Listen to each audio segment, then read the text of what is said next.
Hey there, Rob. Thanks for joining us again here on the Making Math Moments That Matter podcast. For some of you might be thinking, like Rob who? This is Whoa. Rob rewind over 200 episodes ago.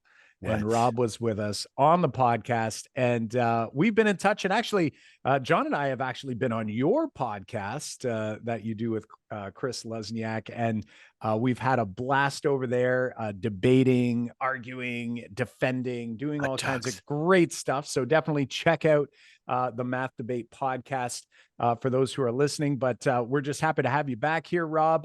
Tell us, how are things going down in Pittsburgh? Assuming you're still in Pittsburgh. I'm just assuming you're still there. Yeah, still in Pittsburgh. Things are great. I'm glad that I'm back, with you guys. It's been a while. It has been a while. This podcast, episode 54. Wow.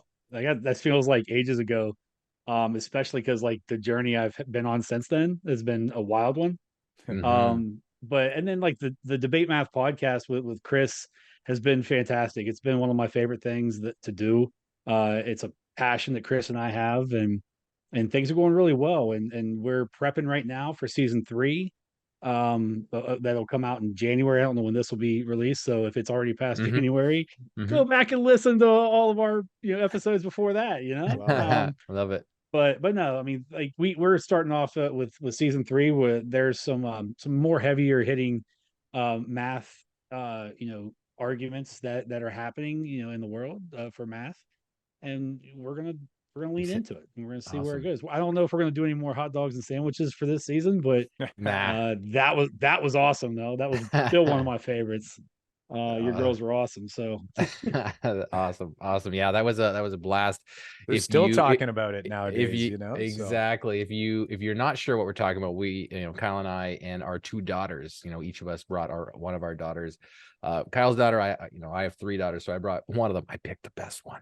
And then brought her on. We debated, is a hot dog a sandwich? So each side took a stance. So we'll put that in the show notes, a link to Rob and Chris's podcast, the Debate Math podcast. We had a blast, doing that podcast. But Rob, the other thing we want you to do is fill us in a little bit too, because when we last chatted, you were a classroom teacher. And in episode 54 we talked about what an effective math block should look like, and we talked all about that. But you're right, that was like 4 or 5 years ago, so there's been a lot has changed since then with you. We know that you are newly in the role, or I guess a year and a half maybe now, in the role of K-12 executive director for science STEM at the Pittsburgh Public Schools. So fill us in a little bit about like that role itself, and we'd love to dig in, like what are some of the things that you're working with on a regular basis in that role? Because I think most of our listeners, or a lot of our listeners, are in, say, that leadership role of either their school or at the district level or the division level, or they're just classroom leaders, amongst the peers that they work with on a regular basis, and would love to kind of get a sense of like what did that look like? What does that journey look like? What are the things that we should know if we want to move into that role, or move up into those supporting positions? Give us a snapshot. Yeah, so way back when I was first on the podcast, I think I was either a classroom teacher, or I was just out and maybe doing like some consulting and coaching type things for an educational service agency that I was with for like 4.5 years. And then this role was open for like a while. Probably about 2 years ish. It was open, and I kept looking at it and going, maybe I could do this. I mean, I feel like I have a good skill set. I was successful as a classroom teacher. I was having some pretty good success as a consultant slash coach for this educational service agency that was working as like an intermediary between the state and the school districts, and like really supporting like 25 districts in Southwest PA. And I felt really good about my skill set. And I said, yeah, I'll try this. And I applied. I went through a couple interviews, and I got hired. And I didn't have like a direct, like our chief academic officer, she wasn't there yet. So there was a transition there for leadership, and we also had a transition as a superintendent for leadership. So I kind of got into the role, and the role wasn't there for 2 years, and there's also nobody leading it really at the time. So I just kind of had to figure it out. Right. So I leaned back on, like, what I did as a consultant, and I thought, hey, I'm really good at like working with teachers and working with principals, and like this will be cake. Like I'll just go out, I'll be in schools all the time. This will be fantastic. But Yeah. we have 54 buildings, and and uh and they range from, we have K5 buildings, K8 buildings, 6-8 buildings, 6-12 buildings, 9-12 buildings. I think I hit them Right. all. And and and we're, over 20,000 kids. Um it took me a year to figure out I probably can't go into every building all the time and just do math, But you because I tried? oversee Did you try? I initially I did. I got out You're a like, I'm little gonna bit, hit and this. I'm gonna hit this next week. I'm yeah. gonna hit this one. I'm gonna hit this one. That's my goal. I'm gonna get in every building. Tell you what, I had a schedule. It was color coded, like, and by parts of the city. I was like, oh, I'm going to go here. I'm going to meet with that principal. I'm going to do this, and it's a system that, like, it's so large. I didn't know how large it was going to be and like how tough it was going to be. And then on top of that, I oversee science and STEM as Right. well. And so then I have to also lean into, like, our science standards are changing in Pennsylvania. So we are in the process of shifting everything there. We had to go through a textbook adoption for that. For STEM, we're trying to push more robotics and computer science, especially for our K5. And it got to be where I didn't realize that the skill set I had, I needed to evolve it. Mm. And it was a journey for sure. I love it. I love it. I'm brought back to my experience. I spent close to a decade in a well, first coaching and then K through 12 consulting role. So similar role, but for mathematics specifically. And in my district, it was 71 schools. So, high school, mostly, K to 8 and then 9 to 12s, but we had some K to 12s and we had a couple, middle and that sort of thing. So similar, your story is kind of, I'm seeing it, and something that's, I remember is thinking about, like, yeah, I'm going to try to get to everywhere. And then when you just do the simple math, you start to recognize that you're like, oh, like even in one building, like if I got into one building, how do I get to all the important, stakeholders that I want to meet with, right? So Mhm. this is a challenge that so many people have. And the part that, I mentioned, we were briefly discussing before we hit record today, is this idea that we get put into these positions, but nothing that we've actually done ahead of that has actually prepared us for how to deal with that logistically, right? Mhm. So it's like, if you could just like take all those schools and kind of put them all together, into one building all year long, like we might be able to like make some moves here, like make some Mhm. waves. But just the logistical nightmare of trying to get here and there and who's ready for you and who's available this day and who's ready that day, it's an incredibly difficult situation. So I guess what I'm wondering, you mentioned evolving, and I think that's a great word to describe it, because when we're working with school districts, we're working with their district leadership team.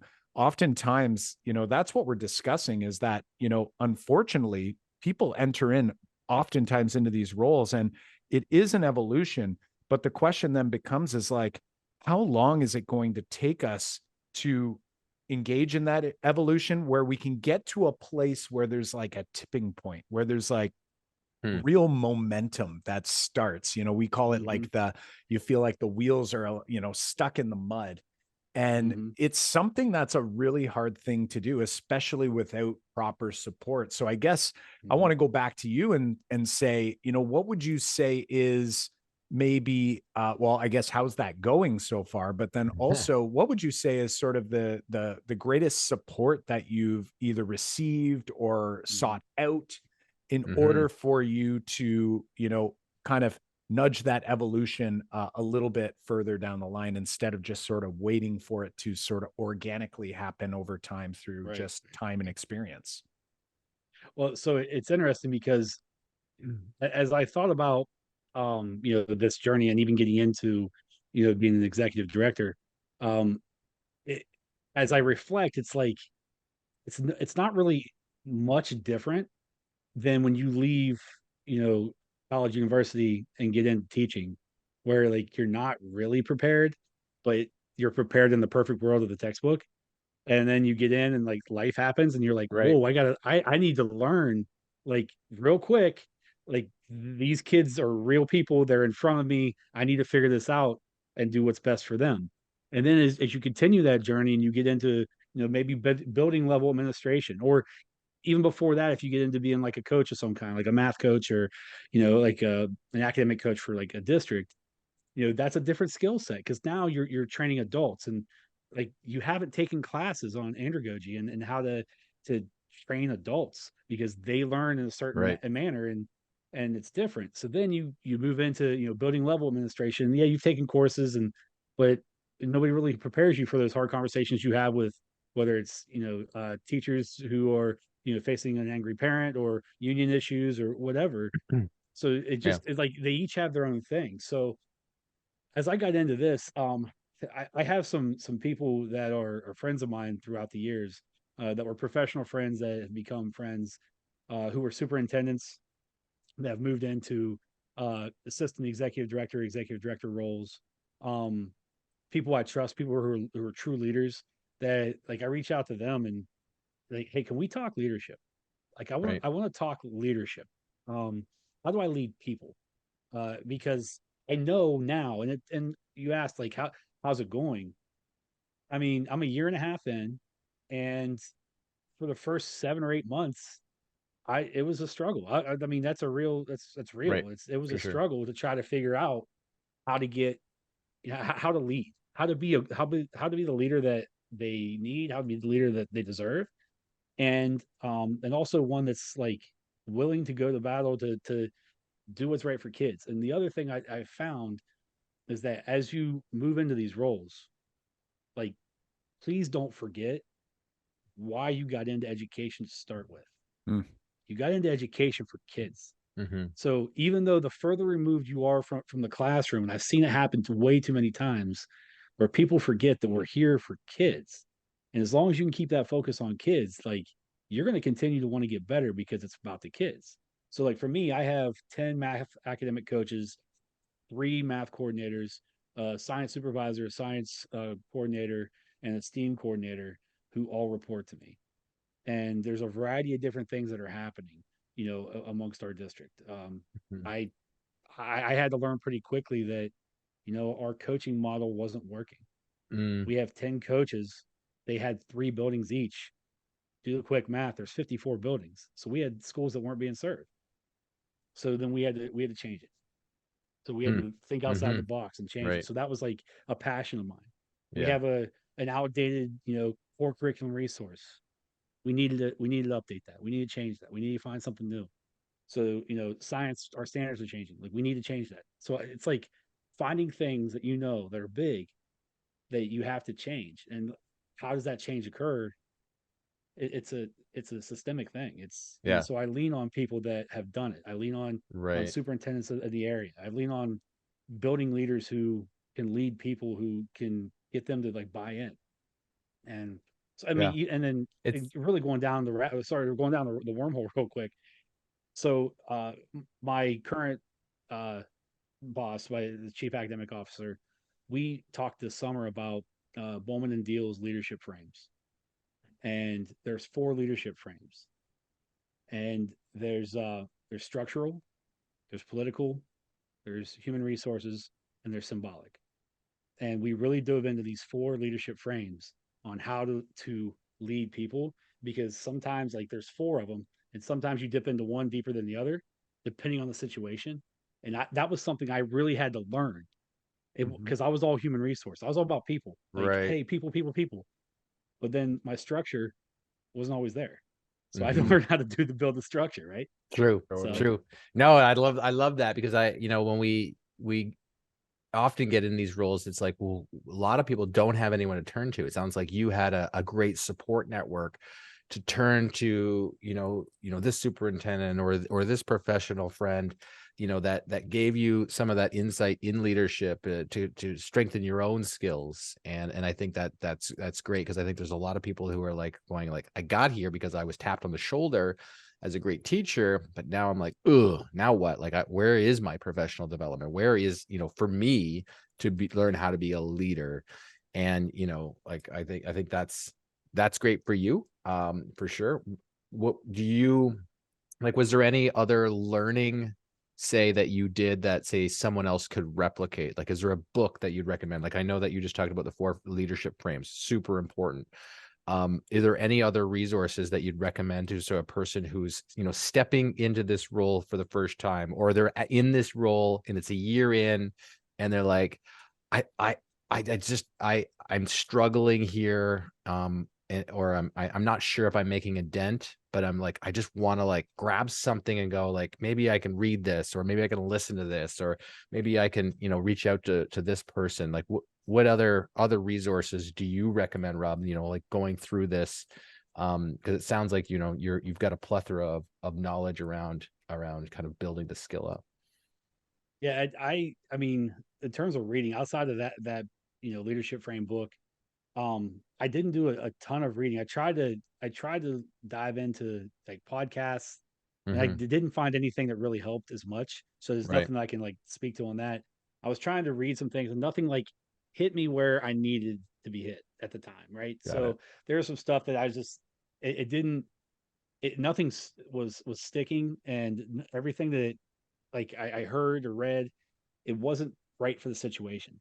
Um, Right. with that said, though, I leaning on people who, I mean, we all have like an ecosystem of great leaders around us, or people around us, and I learned just as much as from people that I didn't see as great leaders as I do from people who I see as great leaders. So, you know, as you know, you see people that throughout the years, whether it's I mean, people I've worked with or around, I'm like, I wouldn't have handled that situation that way. Um, and then I talk through like how I would have handled that situation. One of my greatest things was I have a friend that during this time, because it was a struggle, and during the time we would talk 2 or 3, 4 times a week, and he was a building leader, and we would just talk like structures and talk people and leadership, and we would have deep conversations most mornings about leadership. It helped. It helped to talk through scenarios and hear somebody a voice of reason.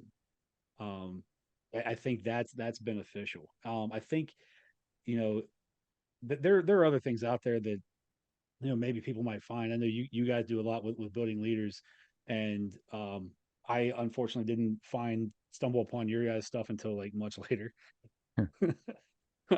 That's So okay. We were probably all kind of doing some of that learning alongside one another, you Exactly. know, kind of digging down the rabbit hole. Cause, you know, just to kind of reiterate what you were saying, it is very difficult to find, you know, available, like there's so many classroom resources out there, right? Like I mean, there's so many educators out there. So, you know, lots of people are sharing, lots of ideas are being shared. But when it comes to actually making change systemically, it is, you know, there's research and, you know, we lean on the research and, you know, you read and, you know, you do those sorts of things. Maybe you get lucky and at a conference or maybe NCSM, you know, for the mhm. supervisors, you know, there's things that are more along with like change, organizational change and such. But ultimately, you know, it really for us took a really long time and a lot of I'll say just really call it experimentation, evolving, as you would say, and you know, trying and failing and trying and failing and you know, trying and getting a little better but failing, you know, and then and continuing to kind of refine. And you know, where I think we've learned the greatest amount has been through our working with various district partners that you know we have the opportunity to work with and you know seeing where the common challenges are, right? Because sometimes you get stuck in your own world even though you're in a district of you know 50 plus schools like you know you were saying, or 70 plus schools like I was experiencing, and you sort of you know wonder, is this everywhere or is that just here? Is it, Right. you know, is it because Right. of how many schools I have, or is it because of, you know, the neighborhood that we're in or the socioeconomics, like all of these questions. And something that we've gained a significant amount is through assisting different districts. We've had this opportunity to kind of get like this supercharged evolution. And that's really what we try to help different districts with, is trying to help them sort of recognize what are common struggles that other people are seeing and other districts seeing, big and small. And then what are some things and some approaches, some ways that people are trying to approach this? So I would love to hear and kind of rolling back to, you were talking about 4 leadership frames and this idea around, human resources or human capital. And, I think we are all maybe attracted to that area specifically because we know that, hey, teachers, people make the biggest difference, right, on students. So we focus there quite a bit. And then we, might get into a coaching role where if it's a strong coaching, program or structure, that you have this opportunity to work with a group of educators. Once again, it's people with people. But as you get bigger and as your role sort of, starts managing so many different people, and you start to recognize that I can't actually go and be with individual educators all the time, in every building. I'm wondering, how did you come to terms with that? And then I guess, like, how has that shifted what you were doing? Your initial thought of like, I'm going to Where's be the balance? hero. The balance is important too, I feel like. Yeah, absolutely. Because Yeah. I think we all, even though we don't feel this way, but ultimately, you look at yourself and you put this weight on your shoulders as if you're going to go in and you're going to save the day, even though not because of an ego thing, but just because you want to go do the work and you're so passionate about doing the work. So I guess my question for you is, sort of what's sort of helped you to recognize that, okay, that's not going to be realistic given the current structure. And what was, I suppose, your next step in, determining what you would do that could actually provide a better opportunity for people to learn, given the structure and the situation that you're in your organization? So when I started to really read and learn about like the 4 leadership frames, and that was back in the spring, as we were going into the summer, I was doing a lot of reading about it. And they talk about how, like, sometimes when you're dancing on a dance floor and you see all people making all the moves, and you're down there and you're seeing what's happening while you're down on the ground floor, sometimes you need to go up to the balcony.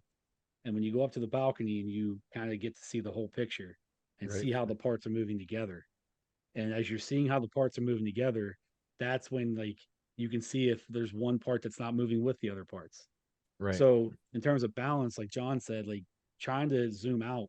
And look, I'm not nearly close to being an expert. I'm still on this journey. I'm still early on the journey, but it's something that I try to check myself often. Every situation, every conversation, even from emails that you send and from documents that you're building, Right. like, you have to be able to tap into each one. What does this look like in terms of, like, should I get more stakeholder engagement here? Okay, like, what's this rollout going to look like? What's the structure look like? Right. So for instance, the coach model, and this is going to be kind of tying back to our previous question, but also this one. Yeah. So I saw that the coach model needed to be changed. It wasn't something that all schools would have access to a math coach, and so we needed to change that up, and we need to be able to make it a little bit more focused. So out of the 10 coaches, looking at their certifications, I now have 5 K5 math coaches, 3 6-8 math coaches, and 2 9-12 coaches. And they have their own, they each have like 5 or 6 schools, but when they go in, like if it's a K8 building, I have a coach specifically for K5, but we don't go in for all K5. We're going in for, like, hey, we're going to look at 3rd and 4th grade today. And that may be 2 teachers in that building. So, like, but that was a structure I needed to build. And where did I come up with that? How did I get that? Well, learning from, like, going to conferences and meeting people and starting to Talking. talk to Yeah, people. totally. And I'll be honest, that the whole coaching model, I'm gonna give her all the credit because she got my brain going, was from Crystal Watson in Cincinnati. Because Crystal was a coach. She's now an assistant principal, but I knew Crystal was a coach, and I saw her at CMC South, 2 years ago, or a year, yeah, 2 years ago. And I said, "Hey, I have a question about coaching. Like, how many buildings do you have?" And she's like, 63. Well, oh, well, how many coaches do you have? She said, two. Yeah. Well, hold on. I thought I had it bad. Yeah. I said, so how do you do this? And then she Right. shared like kind of their model. And it's almost like a on-demand but focused. You go in, you have very specific things that we're working on with a specific teacher, or this teacher's like, hey, I really want to try something. Like, can you come in and like co-teach with me or model or whatever it is? But like it's a whole process. Totally. And so I took that, but again, it's the structural part that I knew like I had to make sure this thing was solid. Hmm. And we're talking in December, like 3 weeks ago, 2 weeks ago, I went back to my structure because we're in year one of implementation, and found some holes Right. and found some things in terms of how are we keeping track of our coaching cycles to ensure that like it actually flows and it's working. Yeah. So like I Yeah. had to go back into that. Right. But like the human resource part, I had to get I got my coaches to buy in, like by asking their thoughts. What would work? And they started sharing out like this is what would work. And that's a little bit of the political frame too, Yeah. like that back and forth jockeying power. But really it was like I wanted to hear their voice because they've been doing it. Right. So what's working and what's not? And Yeah. let's see if we can build something together. I love it. I So love it because you touch on so many, so many great aspects of designing, an effective mathematics program at a district level.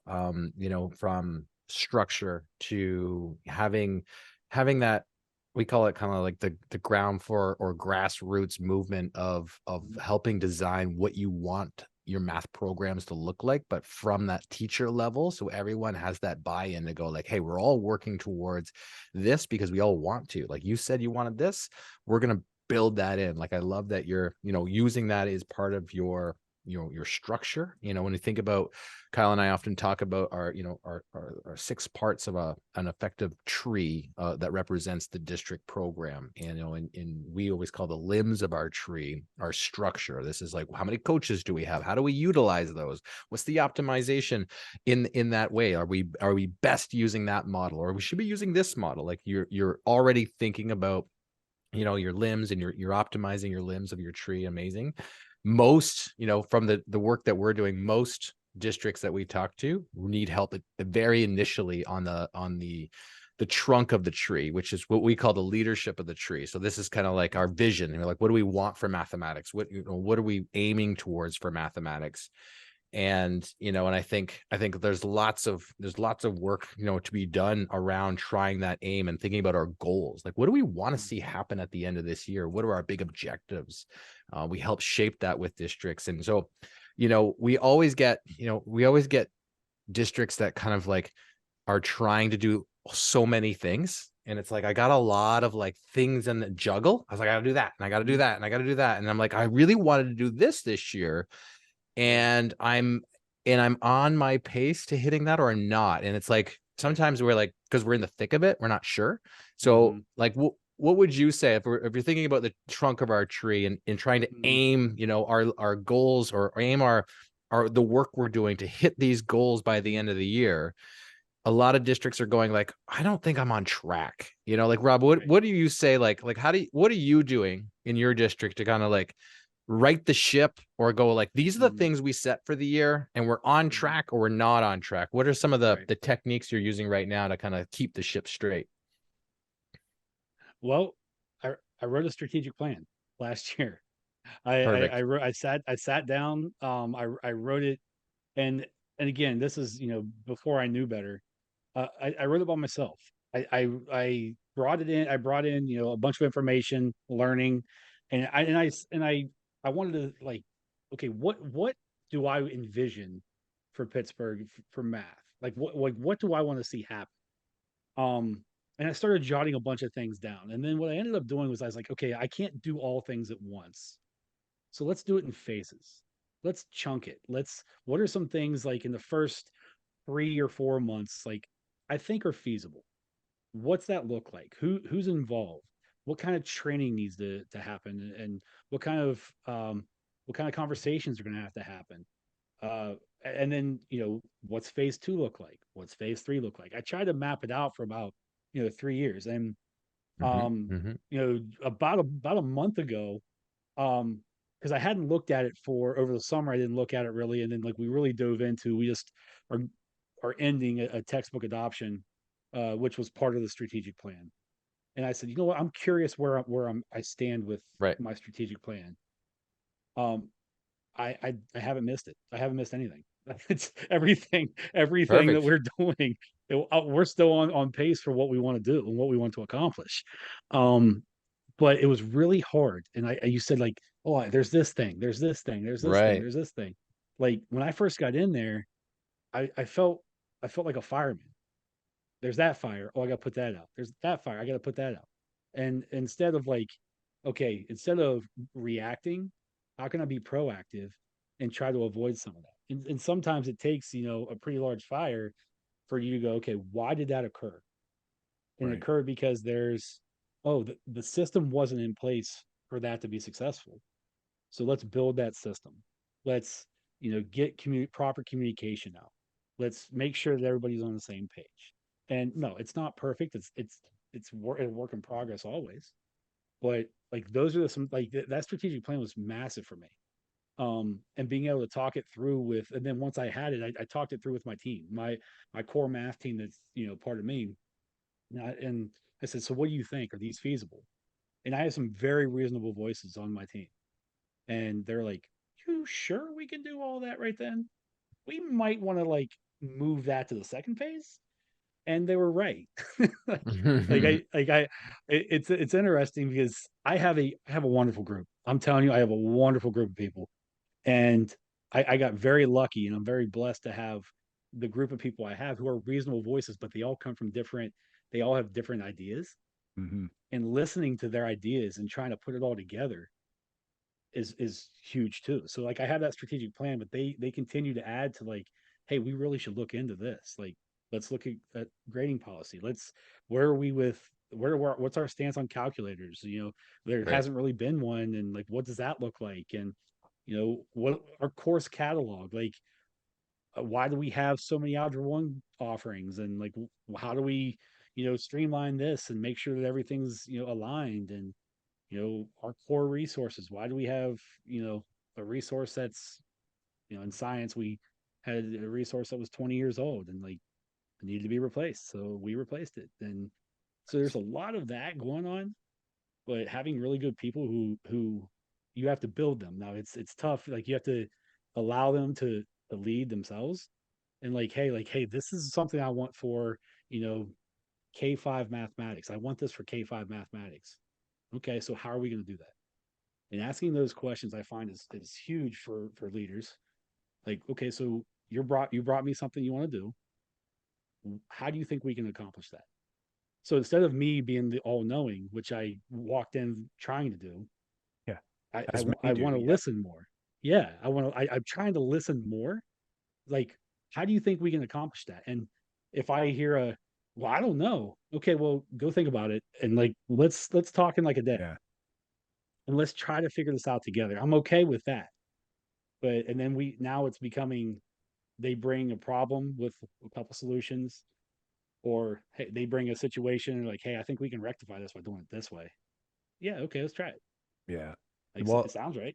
a ton of things that you just said there kind of, I'm hoping to touch on at least a couple of them. And, I'll go all the way back to, first off, the fact that you did spend the time crafting a strategic plan. And I'm sure it evolved, much like, this idea of evolving in a leadership role, happens over time.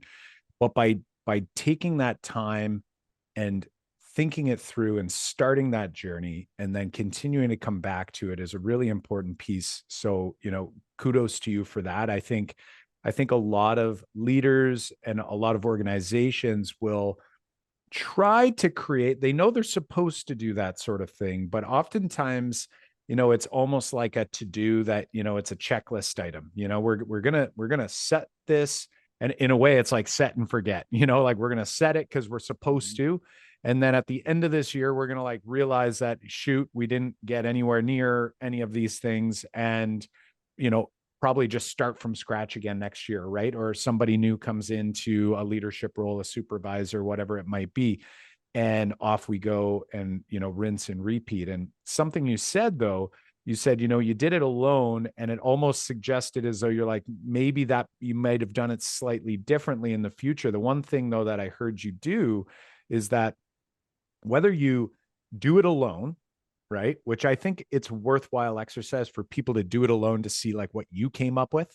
And then from there, you get to decide what happens with it, right? Like, is it something that we then go and try to replicate it and try to do it as a group or as a team? Or do I present some ideas as a starting point? But the one thing that I think was really critical for you is that you invited your team in to have that voice, right? And you're talking about developing these great people. They're great people out of the box, but the one thing that doesn't happen if the leader of the group doesn't give them the opportunity to, you know, own what's going on and provide that feedback, provide that voice, that ownership, that, you know, authentic sort of, you know, responsibility that they want to, you know, own this work and then do this work, sort of doesn't really happen. So, you know, kudos again to you for engaging in that way. And I have this funny feeling that, you know, your relationship with your team only gets stronger. It sounds like you're building a lot of relational trust there.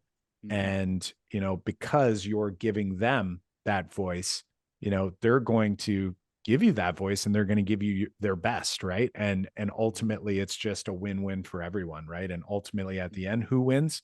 It's going to be the students that win. Right. So I'm wondering here, like, we could chat with you all night about this. We were chatting earlier, you know, before we hit record, that we should just bring you on for, you know, a bunch of episodes in a row here. But we know that things are busy in your world, and we certainly don't want to keep you here all night. So a question I have for you then is, what would you say is your next step in this leadership journey? It sounds like, you know, you've made a lot of progress. You've evolved. Your district, it sounds like, is evolving along this journey as you grow your math tree, as we call it, right? Those 6 parts of an effective math program. What would be your next step? And I guess, you know, for either you, your district, or your team. Well, my team and I, we talk all the time, and you know, we talk structures and things like that. The one thing I put in place going into this school year, which I did not have in year one, were regular meetings with my team. So bi-weekly, every other week, I meet with them one-on-one, and we set our own little goals. We talk about the leadership frames. Like that's something I'm bringing to them because they're district leaders as well. Mhm. And then on the alternating weeks, we meet as a team. So I have, you know, I'm meeting with them often, and we're, you know, looking into the future of like, okay, what are we going to do? What we need to work on, what we're going to be working on now is monitoring what we're doing. Like if we're looking at the coach work, being able to monitor and adjust, or monitor and continue if it's working. We need to come up with a way to effectively, well, we need to come up with a way to determine whether or not what we're doing is effective. And that's incredibly hard. There's not a simple answer to that. No. And the more you look at data, the more data looks right back at you and goes, guess what? There's more of us. So that you have to like, what do you think this means? These, yeah. And it's coming from everywhere, right? And you know, you have this program, you have this assessment, you have, I mean, and there's all these different things. So trying to figure out a way that's going to work for us to monitor and adjust is one major thing that we have, you know, moving forward. The second thing, and hopefully this ties in with a lot of the listeners, like we're about to, I guess depending on when you listen to this, by the end of January, we're going to have hopefully board approval on a new K-8 core curriculum resource textbook. There's a lot that goes in that. For anybody listening, it is not just, hey, we got this. All right, here you go. Please don't just hand it to your teachers. Please don't do that. Right. We need, like, literally we are starting here in a couple of days, and we're going to start our planning. Like, it hasn't even been board approved yet, but we need to start the planning. How are we going to implement this? How are we going to roll this out? When can we get the materials for the teachers?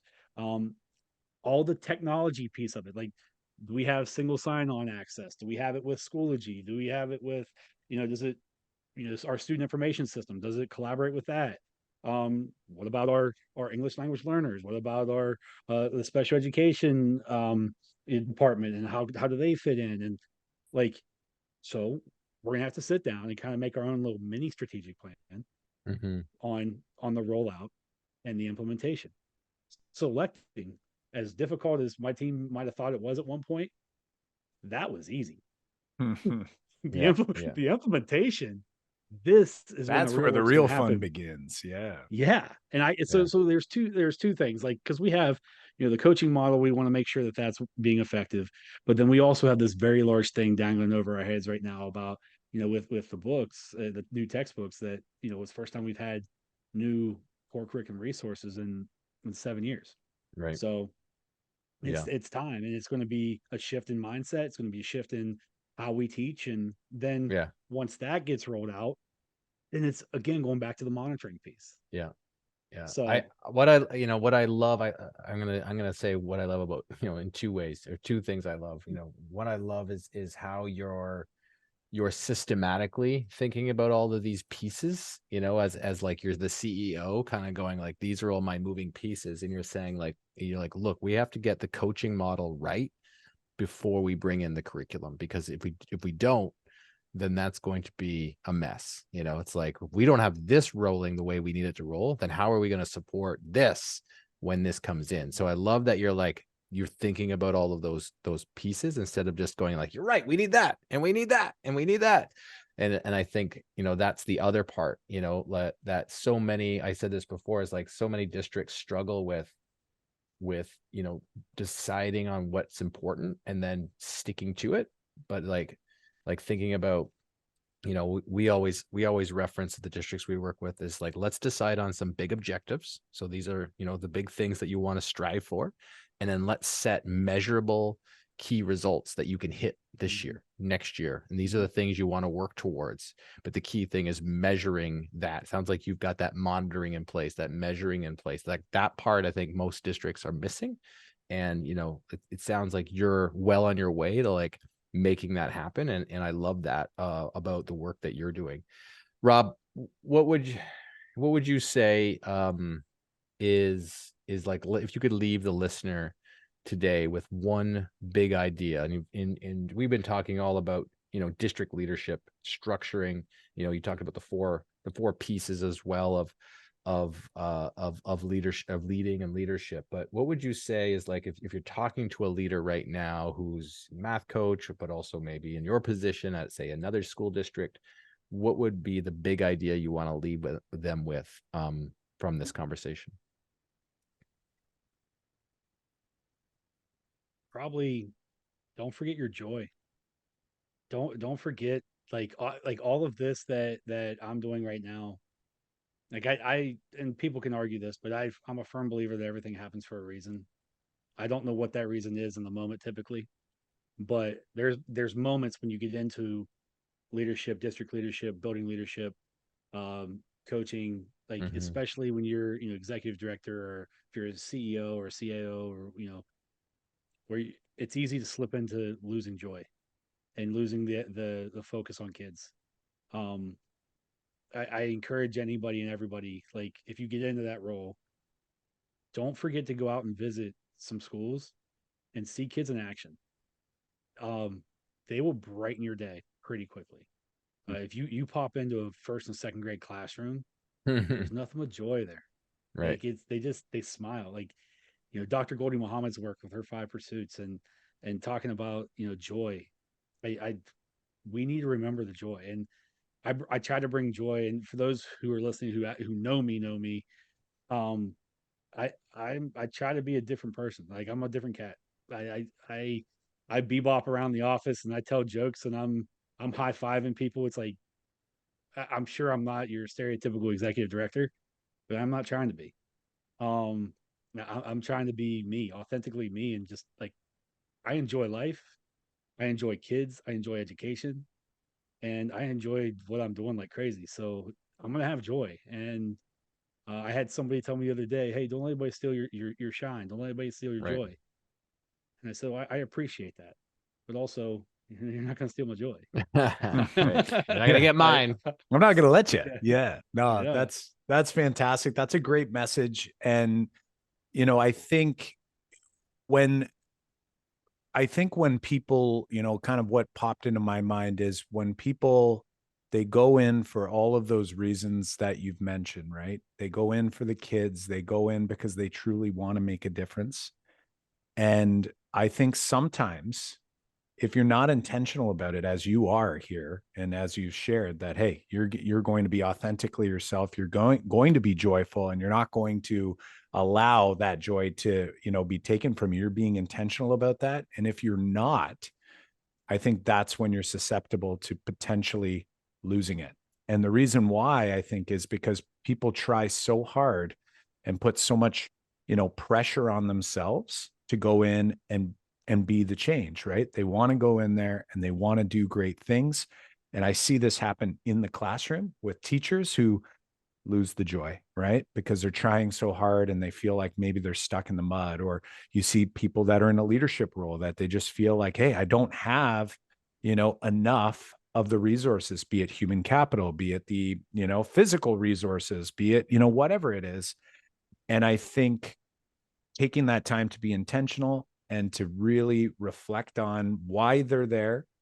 And then also I think giving yourself grace is really so important to recognize that, you know, if this was easy, then a lot of districts would have solved these problems, you know, like they, you know, we wouldn't be in a situation where, you know, this is such challenging work. So Right. that, you know, you're fighting a great fight. And I think that's a great message for people who are listening and going, you know what, you've got to look at this and you've got to be joyful, especially since in a leadership role, especially, you know, your energy is contagious, right? And you certainly want your team to be feeling that. So good on you that, you know, you have been intentional and continue to be intentional about that. And Rob, we want to thank you again for coming back onto the podcast, sharing some updates on what's on your mind. Again, we had a long list of items that we could have dove into here today, but you know, this leadership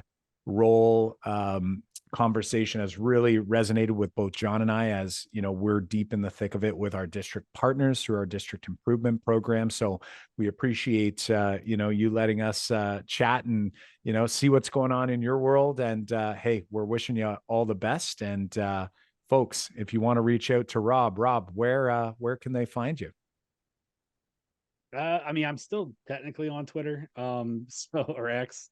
It's Whatever at it is. yeah at Rob_Baier Baier. Um, so I mean, outside of that, I mean, our district website, you can reach out there, try to find me there. But I mean, I think I dabble a little bit on Twitter or X or whatever it is, but it's not. I don't go there as much anymore. There's a between, and I know John, you and I share this in common. Between doing all the math things and all the science and STEM things that I do, I also coach basketball for like all my kids and love Love it. hoops. Yeah. So like, Yeah. like I have found the bandwidth, and how you talked about giving yourself grace, like the bandwidth I have to be able to like even look at social media anymore. Right. I don't, and I Totally. never thought I'd ever say that, but I don't. Um, Yeah. We grow. and but yeah, so yeah, we grow. And I mean, if you can come to Pittsburgh and walk into a basketball gym, you might find me there. I don't know.